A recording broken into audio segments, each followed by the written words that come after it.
I'm delighted to welcome to the first time Facilitator podcast, Dr. JJ Peterson. JJ, Hello. it's amazing to have you on the show. I'm really excited. I listen to you and Don every week, and I got to say, I love all of your interviews, but my favorite part of your show is just you and Don having a bit of banter at the beginning.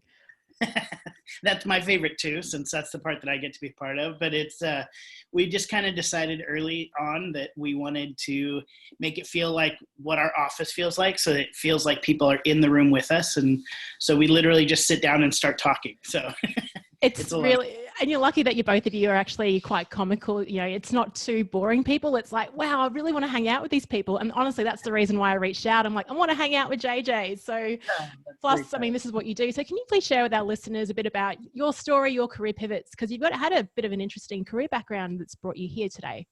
Yeah, it's kind of an interesting thing because I've been in a lot of different worlds that all felt very disjointed until I came and started working for StoryBrand. And then it genuinely felt like, oh, this all makes sense. It all kind of came together in a really unique way. So my background, really, I started out in undergrad with communication. So I did public relations for a while for a couple international nonprofits. So it involved some marketing and branding and things, but really fundraising and public relations. And then from there, I actually ended up going into, I was a youth pastor for a while.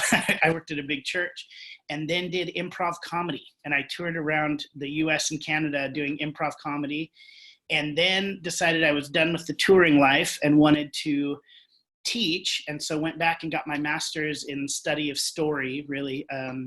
And it's called Theology in the Arts, so study of film, television, music, and started teaching communication at one university, and then moved to another university, became dean of students, and kept teaching. And all through that time, I was also doing acting and writing. So I did a lot of stuff kind of just as really a hobby in Hollywood. Like I never really kind of went for it, but did a bunch of random, I was in some music videos, I was in a couple independent films and television, and then ended up actually creating a reality television show with my brothers, which is what you do when you live in LA. And sold that, signed a partnership with a production company, and left teaching to go pursue that, and kind of did that for a little while, created a couple different shows that never actually made it on the air, but just kind of pursued that, did a lot of production work and writing in LA. And it was actually when I was in the process of selling my TV show that I met Donald Miller, who had just started StoryBrand around that time. And what StoryBrand does is it really, a lot of companies are just way too close to their product and service that they don't know how to explain it in such a way that actually gets people engaged. They use a lot of inside language and confuse people. And StoryBrand uses a story framework. We teach people how story works and how then to create a good story for your brand or personality, and then put it in your marketing and messaging. And so it's all kind of based in storytelling and film and all this stuff. So I was intrigued, and I came out to StoryBrand as a client. Really, I came out and I was like, let me figure out how to pitch my television show. And just absolutely fell in love with the process. I mean, it was really what I had been thinking about and doing for 20 years, but it was just put in such a concise and easy framework. And I actually, in the very first workshop I was in, I stopped working on my own brand, and I started helping the people around me because I just got it so quick. I just loved it. And that's really how Don and I kind of started working together. Is he was like, well, would you mind coming back and working with me and helping people, teach people? I'm the only one who teaches this right now. Would you start teaching it with me? And then really just kind of worked with him and our team to continue to build the company. And so now we work every year with like thousands and thousands of companies all around the world, and get to help them clarify their message with story. And so by the time I got to StoryBrand, I was like, oh, my experience actually doing fundraising and messaging, the improv comedy of just kind of like, thinking on your feet, and then teaching, and my study of story, my master's degree, my PhD study is in communication. My dissertation was in narrative marketing.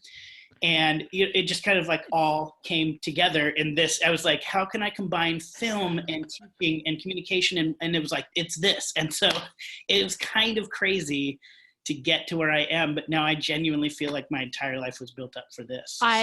And it absolutely sounds like it. I know Steve Jobs says it's very easy to reconnect the dots looking backwards, but it's hard to project that looking forward. And I guess a lot of people with their careers, they're trying to look for what their dream job is. But this, I mean, that role never existed, right? You sort of created it. Don saw the passion that you had and it just evolved, right?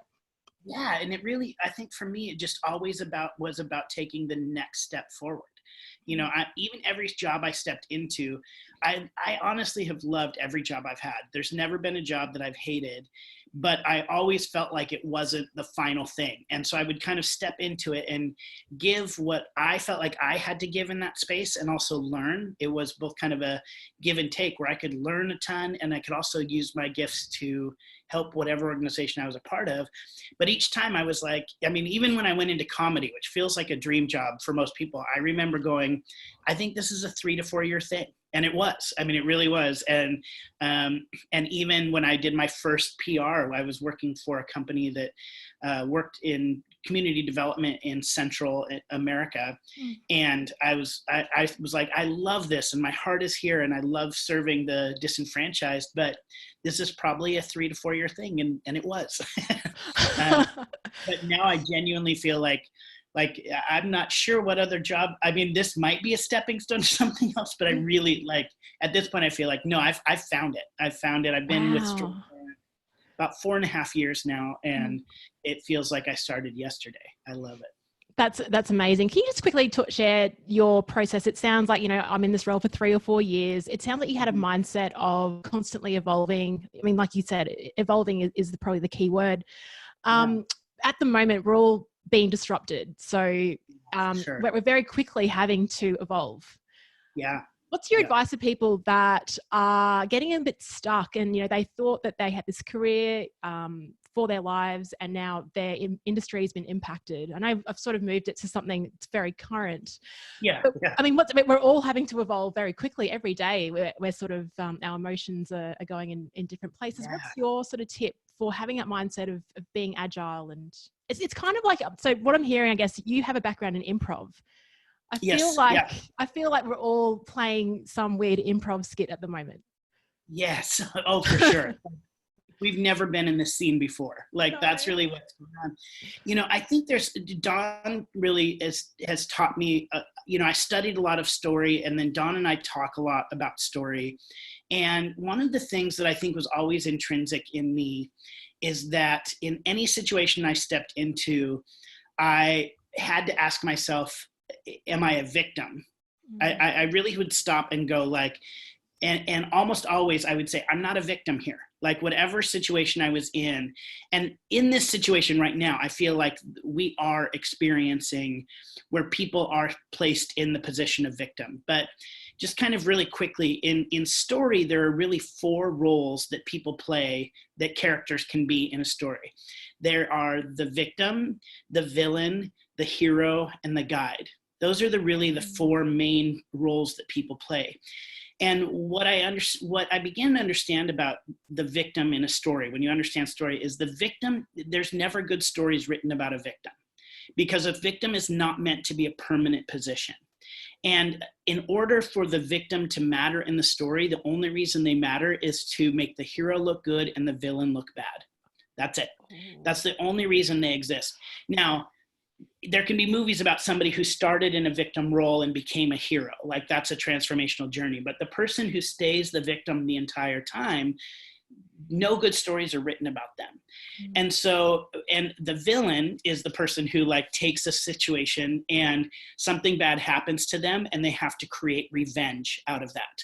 So villains take pain and try to revenge and get even with people, and heroes redeem. So heroes redeem the pain and villains revenge the pain. In fact, we see in stories like that villains often have like a scar on them, which literally is a sign in film or a story to say this person has a backstory of pain, like literal physical pain. Interesting. And so villains revenge, heroes redeem. and they're about moving forward and overcoming the circumstances. And then ultimately the guide is really the strongest character in a movie. And the guide is the one that helps the hero win the day. The guide has already won the day. They don't need to prove anything to anybody else. But the guide is there to help the hero win the day. And so I find that when we come into situations like this in particular, that we are in this time, is that, and each of those, the reason those are in stories, the victim, villain, hero, guide, is because every one of those is in us at any given time. Nobody is ever always the hero or always the villain or always the victim.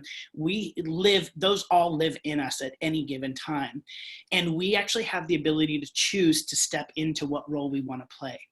So I'm seeing right now in this situation where we have outside circumstances that have been thrust upon us. And that's really the definition of being a victim, right? Something that's out of our control that is kind of thrust upon us. And in that moment, we can choose to play the different roles. We can choose to play the victim. And when you play the victim and you stay in that space, you will never write a good story, ever. You will always stay, because everything about your energy relies on the energy of others. You either need somebody to be a villain to you or a hero to you. And so you're relying on other people to write your story as a victim. And as a villain, which we also see in this situation of people like kind of, okay, I've got pain, now I'm going to force pain on you. That is also a role people are picking up right now. But my favorite thing that I'm seeing in the world is people who are choosing to step into the hero and the guide role. The hero is the one who chooses to transform, who chooses to overcome the situation, who chooses to live outside of, even though the circumstances are happening around them, they're choosing to write a better story. And then the guide is the one that comes along and says, I know I'm still in the situation that's hard, but I'm going to help other people win. And so for me, I really think in all kind of situations, when I'm saying, if I'm frustrated in my job, I stop. I literally have made lists and going, okay, what are the positives, what are the negatives? Or even if I've been in a bad relationship and I've gone, I'm not a victim. I'm not a victim. I am choosing to be in this situation, or I can choose to leave. So if I choose to stay, what role am I going to begin playing? Because if I choose to stay and be bitter, I become the villain. But if I choose to stay and write a better story in that space for me, I become the hero. And if I choose to stay and help other people write a better story, I become the guide. But even now, I find myself going, okay, there's outside circumstances, and I can easily play the victim. It would be so easy for me to just sit and binge eat and watch Netflix, right? Like, well, it's all out of my control. I have no ability to help. And, this is beyond me and nobody's spending money right now. And or I can say, no, what story do I want to write? And victims never tell good stories. They help other people tell theirs. That is the most motivating thing I've heard all week. Thank you so much. Like that, I just love that. Thank you so much. I just feel really inspired. I think you really nailed it, because I was wondering, how do I navigate what's going on and what role I play? Just before we recorded, we were talking about, a lot of people are asking about virtual facilitation, and I'm thinking, well, I'm not the expert in this. But so I can't play the hero, but I thought I can play the guide. I can get people on my show that are really great at this and start sharing that knowledge and sharing the people that are really great and just helping guide people along. So I think it's nice that you differentiate the positive characters, and that if you aren't the hero, what could you do as a guide to help other people along this? And because all that stuff is really Donald Miller is really the one who kind of formulated all of that. So he talks about it a lot, and he's the one who really kind of helped me understand those roles and the roles. And speaking of Don, I mean, was it this week that you were meant to launch your book? Weren't you having a launch? So you very easily play the victim on that. I saw some of your Instagram stories, and it was quite comical. Like, we should be at this launch party. And we were at Tuesday. We were supposed to, on St. Patrick's Day was our launch. And even our podcast, we had a podcast that was planned for Monday morning before it. That was this very like jovial, very, hey, kind of thing. And we were just like, nope, we can't do that. And we had we had really good, to be honest, very good pre-orders, like very high pre-orders. So we knew that it was going to do well anyway, but it really, like, we were like, all right, so this is a difference between, are we willing to try to like be loud and crazy about this right now and maybe hit the New York Times bestseller list? Or do we say, no, we're going to shift gears, shift our messaging, and actually move into a space where we're trying to help people more, become more of the guide? So the hero role would be that we launch the book and we like try to make it big and we make the New York Times. Or we say, actually, there's a lot of people who are hurting right now and need some help. Let's shift into the guide role and help other people succeed. And in that, not that we won't succeed as well, but we want to move into that space as well. Yeah, that's really cool. And a nice way of sort of framing it, I think. Yeah. You've also, as I saw in a recent email, you've moved your workshop, is it 2-day workshop now? It's all going virtual. Yep. So how are you managing that? Like, how do you, like, I'm looking at you, if you're listening in, there'll be this video on YouTube. I just want to say very quickly, so JJ is actually using his hands a lot, and it's a good reminder for me because I don't use them enough. I had 7 hours of Zoom calls yesterday. I don't think I used my hands at all. So I was trying to like use all my energy in my face and I was exhausted. So anyway, how are you going to transition your conference to something that's really engaging online? Yeah. Well, we're honestly just in the process. We're literally like, we are in the throes.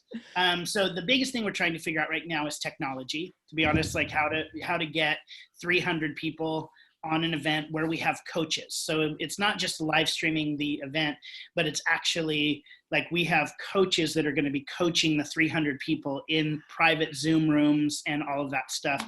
So we're figuring out, very quickly, we had a big meeting this morning, figuring out the technology of it all and everything. But, there really is there's a different way of presenting virtually than in person. In person, you can kind of walk around and you can kind of be with people and everything. And on virtually, you have to do it just differently. You do have to have a little bit higher energy, use your hands a little bit more to example. You have to look in the camera, which a lot of times I'm so bad at. Like I'm looking at you on my screen versus looking in the camera. Me too. Yeah. Contact. And you have to prepare for any kind of technology. You have to have backup upon backup upon backup. And the reality is, as I've done, so part of my role for a long time at StoryBrand was actually director of private workshops. So we do private workshops where we go in and facilitate the workshop with a company up to about 20 people in the room. And sometimes we can get higher, but usually it's between about 10 and 20 people. We're getting them all on the same page, clarifying their message and helping them kind of unite in order to create a message and move forward. And I've done them, most of the ones I've done have been live. And then occasionally, if some kind of weather, something happens, or internationally, I've had to do virtual. And for me, the reality is, I would say you get a better experience in person. That is just, for me, I think that is the better thing. However, we're at this point where we have to pivot. Everybody has to pivot, and you have to figure out what it looks like to do things online. And so, a couple just little things that I found is, getting to know people ahead of time, making a call ahead of time to get to know that, especially the leadership, and giving them a little bit of pre-work before you get there is helpful. Normally, when I show up to a live workshop, like when I'm showing up to a private workshop live, I'm fine coming in cold. In fact, I don't like to know a lot about the company because from a messaging perspective, if I know a ton about them, then I'm just regurgitating their words that they've already used. So I like to come in fresh and not really know anything. So I can really help them develop a clear message. And in person, that really works because you can be fast and everything. When I'm online, I do more research ahead of time. I need to start off with a better understanding of who they are and a better connection with them than just walking in the room. So that's one thing that I've discovered for me works better is the more you can do some pre-work, even sending like a video introduction of yourself to everybody who's going to be in the room, sending maybe the first, instead of your first lecture that you would give, because when we do our facilitations, they're a day and a half. So it's not like you're coming in for an hour to do a little talk. It's 8 hours one day and 6 hours the next day. So it's long. So sometimes sending the first video of me doing a lecture live ahead of time to get them a little more prepared helps. Making sure all the materials are downloaded, printed out, and ready to go before you start, the day before. And then for me, an intro video, sending them so they get to know me, and then also just making sure that I know more about them, because I need to start with a place of stronger connection than I do when I'm in the room. Yeah, thank you for sharing how you sort of manage both scenarios. The 2-day workshop that you run, so 8 hours on the first day, 6 hours the next. How do you maintain your energy in big groups like that? You are naturally energetic. I can see that. Yeah. I can hear it. I can hear it every week on the podcast. How do you maintain that level over the 2 days? Over the 2 days. Well, there's a couple things, that I've learned in my process that seem pretty simple, but these are the things that make the biggest impact for me is hydration. I have to be hydrated. I kind of pound the water ahead of time. Yes, get that water. And I make sure that I've been drinking water, truthfully, a couple days ahead of time. I need to be hydrated. Days, right? Yeah, just so I'm like, I know, because the day of I'm going to forget sometimes. So I just make sure like I'm well hydrated before I walk in. I finally decided to splurge on really good shoes. My shoes have to be comfortable because I'm standing the whole time. And so like I'm the kind of person who just buys the $50, $60 shoes on a regular basis, and I wear them till they wear out, no big deal. But I've started having to buy more expensive shoes that I know are more comfortable, because sore feet, sore legs just take your energy down completely. Obviously, good nutrition and good sleep. Like those are, like, I would say those 4 things have dramatically changed the energy level. It's just good sleep, good nutrition, hydration, and good shoes. And if I can do that, that sets me up for success already. And then a few other things, I like to throw in, I try to make sure I have a couple jokes that I know will land early, get the laughs early. Have you got a joke that you can share with us? Well, it's all related to the presentation. Sure, so yeah. if you actually see, like, let's say anybody on here goes to our live stream workshop or something, I say the same jokes mostly. I do have some improv depending on what the audience gives me, but there's this very there's this commercial I show of this very rugged, it's for a knife. And one of the things I ask people, as I say, and the whole commercial is like this guy with a deep voice, and he's and cutting rope and roping cattle and everything. And I ask everybody, so how would you describe the person they're trying to reach in this? Somebody who owns this knife, how would you describe them? And they say rugged and and badass, and they throw out all these things. And then I go into this joke about how I have this knife, and I say, and I say, I know when you look at me, you're thinking badass, and I just kind of, you can see my head right now, but I'm like short, stocky, like I'm 5'4", and like, and I'm a writer. And so, I kind of just make that joke, and then I lean on the podium and I drop one arm down and I just go, ladies, and I just kind of do this thing, and every time that's awesome. A big laugh, and I just know it's going to land, and I'm making fun of myself, so I'm kind of humanizing myself, endearing myself to the audience, and I get a big laugh. And then the next commercial I show is about it's a mom commercial whose kids grow up to win the Olympic medal, and I walk out of that commercial every time rubbing my eyes going, shut up, you're crying. And I kind of like rubbing my eyes, and that gets a big laugh too. So I think, and those are the first 2 commercials I show. And I do those jokes every time, and they get a laugh every time. And I know, one, it's endearing me to them. So do a joke that's and you have to be careful, but I'll say this in a second, but do a joke that endears you to them, but also is funny to kind of get the mood going. But here's one thing in the StoryBrand framework, one of the things that we teach you is that you are actually not the hero of your brand. When people are telling their brand story or their company story, the company is not the hero, their customer is, and they have to play the guide to their customer's hero. So their customer is the hero of the story, and how do you position yourself as a guide to help your customer win the day? And that's what all your messaging should be. And most companies really make the mistake of making themselves the hero in a story. They are the guide. But one of the things we talk about in terms of how to position yourself as a guide is you have to do it in two ways, with empathy and authority. So every guide in every movie has empathy. They have been where the hero has been. So in Hunger Games, Haymitch has been in Hunger Games, and he's guiding Katniss, who's in it. So he knows what it's like to be that way. In Star Wars, Obi-Wan Kenobi is a Jedi, and Luke Skywalker wants to be a Jedi. He's a guide.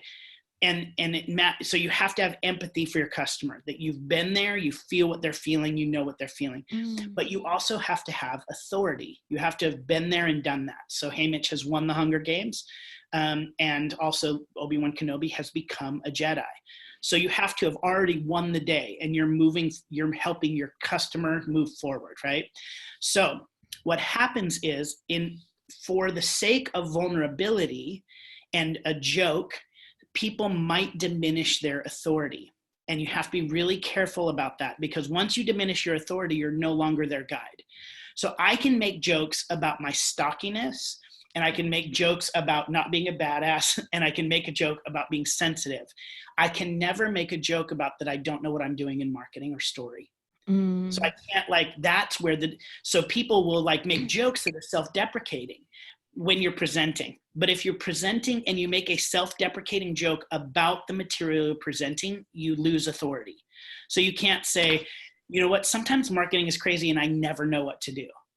I can't self-deprecate that way. I can self-deprecate my size, my weight, my sensitivity, any of that. That's vulnerability. But never, ever, ever make a joke about your inability to help them win the day, because that will remove you in the story as being the guide. It's so true, because I often see some presenters that they'll stand up and then go, oh, I haven't been given much time, but to prepare this. And straight away, they've just diminished the authority. It's like, don't ever apologize. No, never apologize for that. You can apologize for, no, don't apologize. Don't apologize. Yeah. Don't apologize. A guide in a story, that's an interesting thing, because a guide in the story doesn't change. If a guide does not go on a transformational journey. They are the same at the beginning as they are at the end. So Haymitch is a drunk at the beginning of Hunger Games. He's a drunk at the end. He doesn't go on this transformational journey. He is the same person. It's the hero's job to change.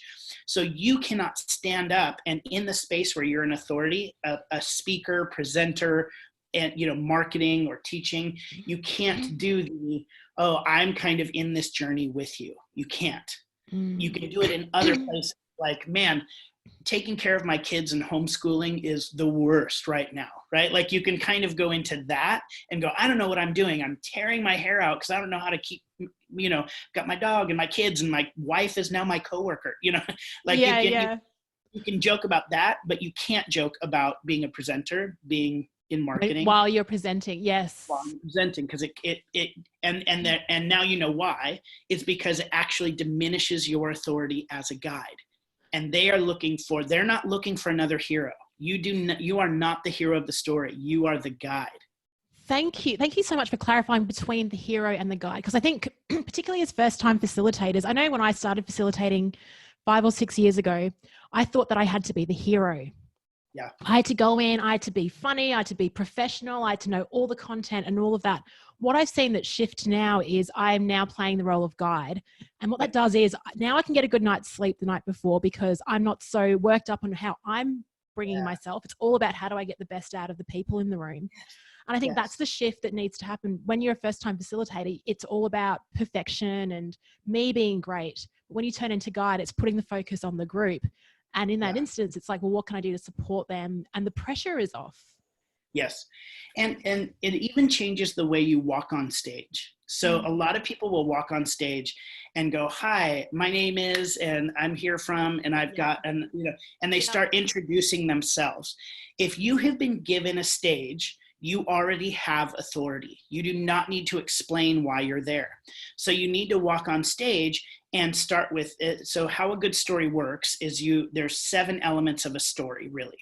There's a character who wants something, who encounters a problem, who then meets a guide, who gives them a plan that calls them to action. And that story, if they take it, accept or reject that call to action, if they accept it, it ends in success. If they reject it, it ends in failure. Mm-hmm. That's every story. Character with a problem, who meets a guide, who gives them a plan, calls them to action, and we know the results, success or failure. So when you understand that and you start understanding your character is the hero of the story, your customer or your audience is the hero of the story, you identify what is it that the audience wants out of this talk. What is it that they want in this moment? And what is the problem that's going to get in the way of them getting that? And that's how you start the introduction. You literally, you get up and for me, I'll get up at a conference of thousands of people and I say, I know the reason you're here is because you want to grow your business. But the problem is your marketing is not communicating clearly in a way that engages customers. And you've probably spent thousands of dollars on ad agencies and time and money on words that you feel like you're just throwing against the wall and seeing what's going to stick. And the reality is there is a way to go forward. There is hope. The hope is story. And once you understand how story works, then you're going to be able to communicate more clearly and get more customers. So what I just did there is a truncated version of that story. I identified what the character wants.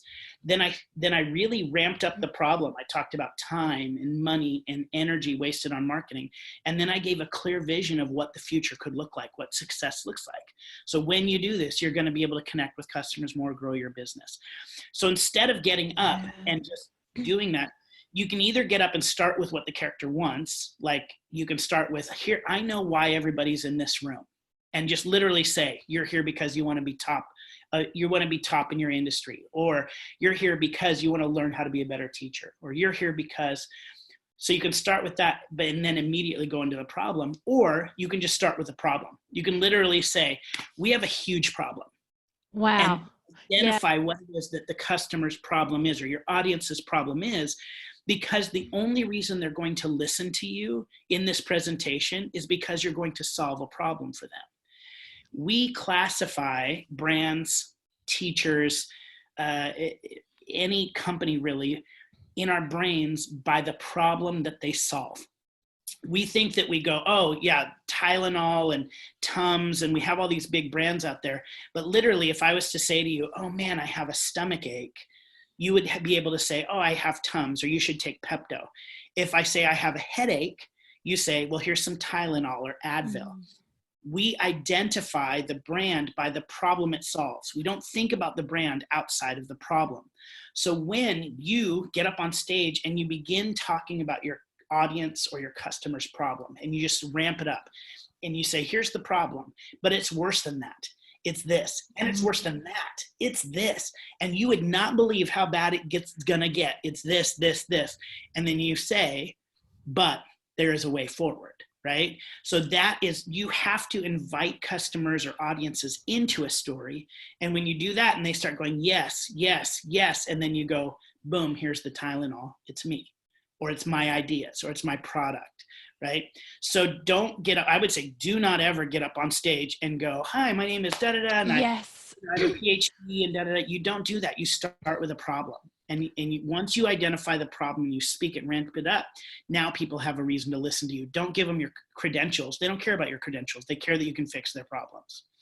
Thank you so much. That's been often a pet peeve, is that the facilitators or speakers get up there and they'll show all these photos about their journey, and it's like, tapped out. But I think what I love about you is what you just said, is stating the problem, because I think a lot of the time we always go straight into solution without really defining the problem up front. We might assume that the audience knows what the problem is, but we don't really make it explicit. Fantastic. And no story is good without a problem.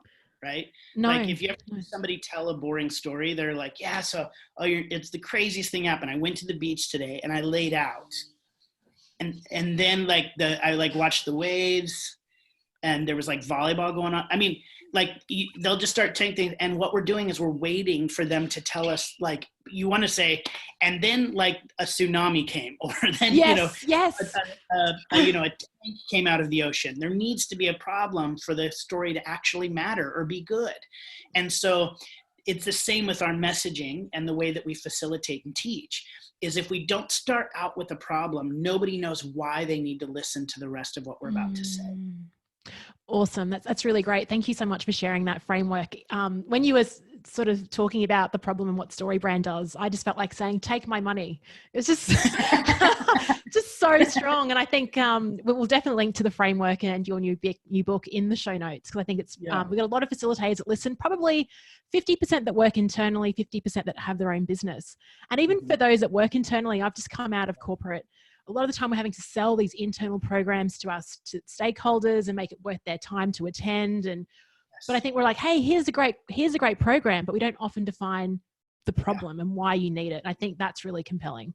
And if you, for internal, what I would really say is, so when you're walking up to a cold audience, right, who doesn't really know you, you really want to start with the problem. Like, let's just nail that. Let's start with the problem.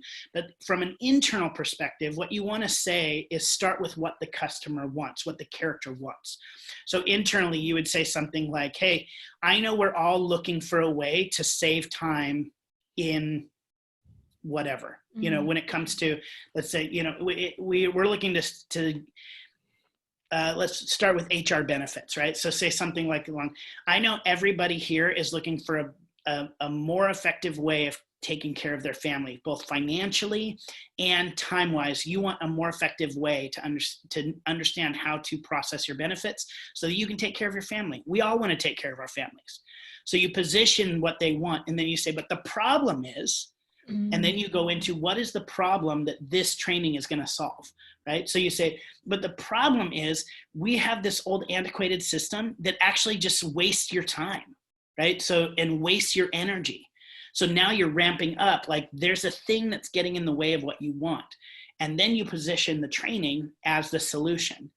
Well, you come in as the guide. So you say, I get it. I'm the same way too. Empathy and authority. I understand. I'm the same way. In fact, my two kids, I had such a hard time going to the doctor last week because our HR stuff was not right. So I get it, but I've also researched a ton of different options, and I really discovered that this is going to save us time and money. Then you give them a plan. So here's what we're going to do. We're going to show you how the training works. We're going to get everybody signed up. And then when you're done, you're going to be able to save time and money in this process. Call to action. All you need to do is sign up for next Tuesday and be there. And when you do, now we give success and failure. When you do, you're going to stop being frustrated by it. You're going to be able to take care of your family better. You're not going to have to worry about, do I owe money or not? And you're going to be able to get on with your life in a better way. So you have to identify, what do they want? What gets in the way of that? I get it. Here's our plan. Here's what you have to do to solve it. And this is what life looks like if you don't. And this is what life looks like if you do. Oh, wow. You and Don often joke that in every episode, you're getting a $10,000 consulting call for free. I feel like that's just happened. We had Amanda from the Flip Chart. She was asking a question about how, because she's trying to work with not-for-profits and get them used to remote learning. And so she's like, how could you ask JJ how to do that? And I think you've just answered that in the way that you phrase that conversation, and look, this is the problem right now. And I think it's all obvious for everyone. So maybe it's even worth, but I'm going to map that back to your framework and see. Yeah, because even just like, let's just take one piece. You identify the problem. So many nonprofits, what they want is, so many nonprofits are looking for the same great training that's available for every other big company out there. The problem is they don't have the internal resources or the money. And which makes it, now ramp it up, which makes it so frustrating, because you feel like you have to spend $10 million on training that may or may not work, that could go to the people you're working with. I get this. Amazing. I understand this.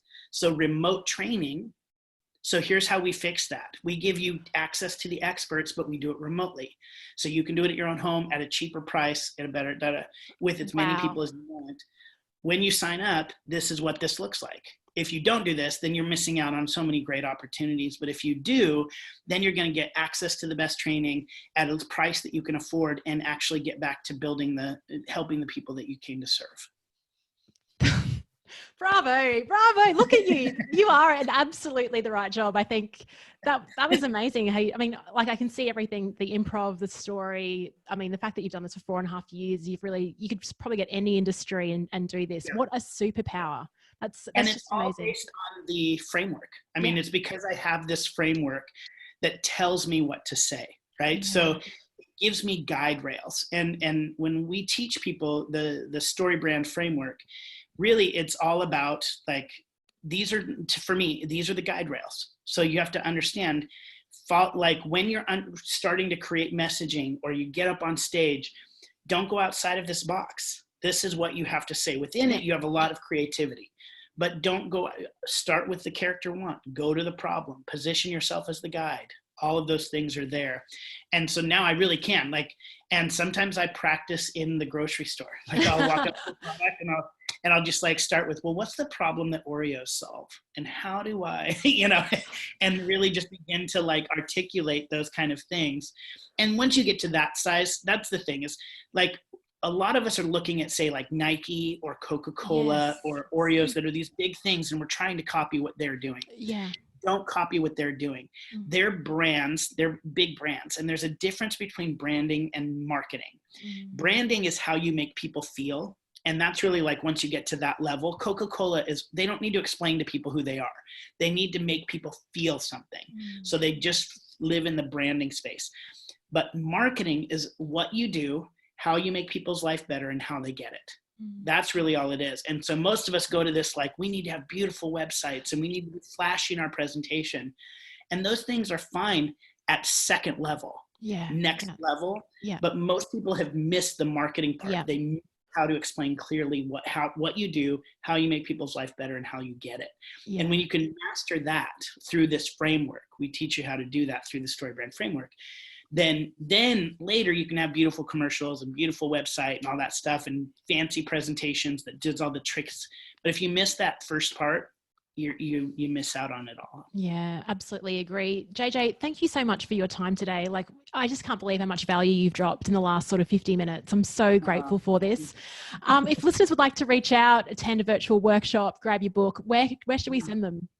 So our virtual workshops are at StoryBrand.com. And so they can go there and just kind of see what we offer. We also have what's called Business Made Simple University, bmsu.com. But and we offer all our online courses. So the StoryBrand course, and then a marketing course, which is what my book was. The book is called Marketing Made Simple, and there's a Marketing Made Simple course there. So we teach people how to create a clear message through story, and then how to create a sales funnel, basically out of that message. And so those are at Business Made Simple. So you can do the full kind of online course. Those are not live, but they're videos with workbooks and everything. And that's at businessmadesimple.com. Or if you want to attend one of the live workshops, live streaming right now. But when we do go back to live, it'll be at the same place, which is at storybrand.com. Amazing. And at that Business Made Simple, it's tremendous value, I believe. I think there's no better time actually while you're in self-isolation to do programs like this on demand, get things fixed, things in your business or in your internal comms. I think now's the time to work on that sort of stuff. Thank you so much. Yeah, sorry. Oh, no, I was just going to say, my book, Marketing Made Simple, really is literally how do you connect with people when you can't see them face to face, like through marketing? How do you stay connected with your customers through sales funnel, not when you can't see them face to face? And it's crazy that it came out right now because that's where we're at. And people that have a sales funnel are the people that are going to survive, to be honest. Yep. Timing's perfect. So we're going to release this episode really soon, I think, just to get the message out and promote your awesome book while we can. JJ, I really appreciate your time and I hope you enjoy the rest of your hours and days. Who knows how long we'll be in our houses for, but I appreciate you dialing in. No problem. Thanks so much. Thank you.